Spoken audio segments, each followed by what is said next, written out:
अस्सलाम वालेकुम। Welcome back to my channel. आज मैं आपके साथ शेयर करूँगी करेले गोश्त की रेसिपी, जो कि बहुत ही मज़ेदार बनते हैं। तो चलो रेसिपी शुरू करते हैं। सबसे पहले मैंने ले लिए थे 1 केजी करेले, और उसके बाद मैंने करेलों को इस तरह से नीट एंड क्लीन कर लिया। करेले को कट कर लिया। कट करने के बाद मैंने एक स्ट्रेनर लिया और उसमें करेलों को रख दिया।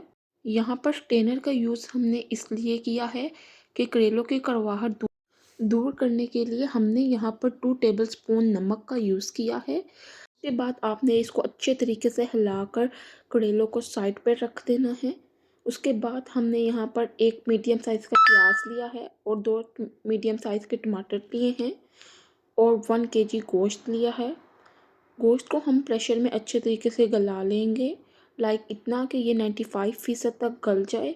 इसके साथ ही हम इसमें प्याज और टमाटर शामिल कर देंगे, और प्याज और टमाटर के अलावा हम इसमें 1 टीस्पून जो है अदरक लहसुन का पेस्ट शामिल कर देंगे, 1 टीस्पून नमक का शामिल कर देंगे, 1 टेबलस्पून मिर्चों का शामिल कर देंगे।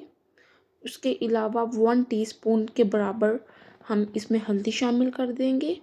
उसके बाद मैंने इसमें ज़ीरा पाउडर शामिल किया है, और इसके बाद हमने इसमें 1 टेबलस्पून धनिया पाउडर शामिल किया है।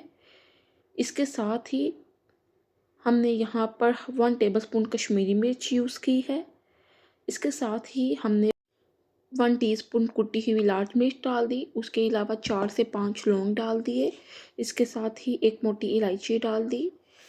इसके साथ ही यहाँ पर हमने 1 कप पानी शामिल कर देना है, और याद रखें हमने यहाँ पर नमक कम डालना है, क्योंकि करेलों पर हमने नमक ज़्यादा लगाया है। वो ऑब्वियसली हम करेलों को वॉश करेंगे तो निकल जाएगा, लेकिन जब हम करेलों को इसमें पकाएंगे तो जो बचा हुआ नमक होगा वो लाजमी करेले इसमें रिलीज़ करेंगे। इसके बाद आपने जब करेलों को अच्छे तरीके से पानी में वॉश कर लेना है और इसको मसल कर धोना है। यहाँ पर मैंने एक पैन लिया और उसमें ऑयल था वो पहले गरम कर लिया। उसके बाद जो करेले वॉश किए थे, जब इसमें से 10 मिनट के बाद पानी ड्रेन आउट हो गया, तो मैंने यहाँ पर इसको फ्राई होने के लिए रख दिया था। अब यहाँ पर करेलों को हमने अनटिल अनलेस के ये लाइट ब्राउन ना हो जाए तब तक फ्राई करना है, और आपने मेरे छोटे छोटे स्टेप्स को फॉलो करना है, कोई भी स्टेप मिस नहीं करना है। इसके अलावा आप मेरे चैनल पर न्यू हैं या आप मेरी रेसिपीज़ को बिना सब्सक्राइब किए देख रहे हैं, तो प्लीज़ चैनल को सब्सक्राइब ज़रूर करें। यहाँ पर पीछे गोश्त जो मैंने रखा था वहाँ पर भी सीटी बोल रही है, तो मैंने वहाँ 10 मिनट का टाइम नोट कर लिया। यहाँ पर मेरे करेले भी हैं जो हैं वो ब्राउन होने की तरफ आ रहे हैं, आप देख सकते हैं। उसके बाद यहाँ पर प्रेशर हो गया था, तो मैंने प्रेशर को ओपन किया। अब यहाँ पर हम देखते हैं जो गोश्त है वो कितने फ़ीसद गल चुका है।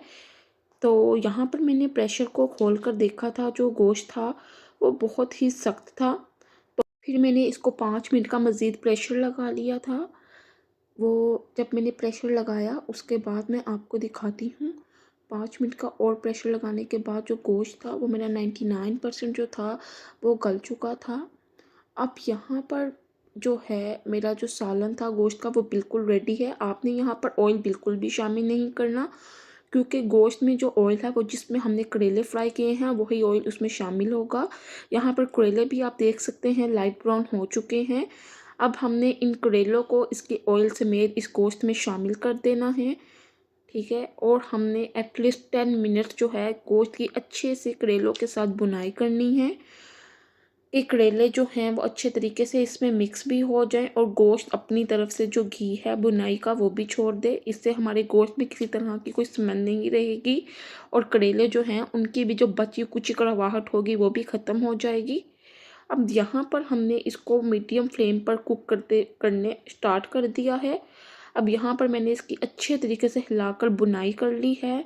बुनाई के दौरान आपने ख्याल रखना है कि सालन नीचे ना लग जाए, और दूसरा ये भी ख़ास ख्याल रखना है कि आप चम्मच छोड़ कर और हिला कर इसकी बुनाई करते रहें। इसके बाद मैंने यहाँ पर 3 प्याज ले लिए थे मीडियम साइज़ के, वो मैंने इसमें शामिल कर दिए हैं। आपने इस बात का ख़ास ख्याल रखना है कि जो प्याज हैं आपने इसमें पानी बिल्कुल भी शामिल नहीं करना है, और यहाँ पर आपने बिल्कुल लो फ्लेम कर देनी है, ताकि जो नीचे से आपके करेले गोश्त का सालन है वो बिल्कुल भी नहीं जले। यहाँ पर आपने प्याज को इन करेलों के साथ अच्छे तरीके से मिक्स कर देना है। जब आप इनको अच्छे तरीके से मिक्स कर दें तो उसके बाद आपने इसको कवर करके एटलीस्ट 15 मिनट्स के लिए जो है वेरी वेरी लो फ्लेम के ऊपर रख देना है। मैं आपको फ्लेम भी नीचे शो करती हूँ कि मैंने कितने फ्लेम पर रखा था। मैंने बिल्कुल लो फ्लेम यूज़ किया था, मीडियम टू लो फ्लेम। उसके बाद मैंने करेलों को इसके ऊपर रख कर कवर कर दिया था। कवर करके मैंने एटलीस्ट इसको 15 मिनट पर, जिस तरह से दम की आग होती है उस तरह में 15 मिनट बाद चेक किए थे तो मेरे करेले गोश्त मुकम्मल तौर पर रेडी थे। प्याज बिल्कुल गल चुका था। धनिया और मिर्चें यहाँ ऑप्शनल हैं, अगर आप डालना चाहें तो डाल लें। ये रही करेले गोश्त की फ़ाइनल लुक। इसके साथ आप मेरे चैनल को लाइक और सब्सक्राइब भी ज़रूर करें। वीडियो पसंद आई तो ज़रूर लाइक करें।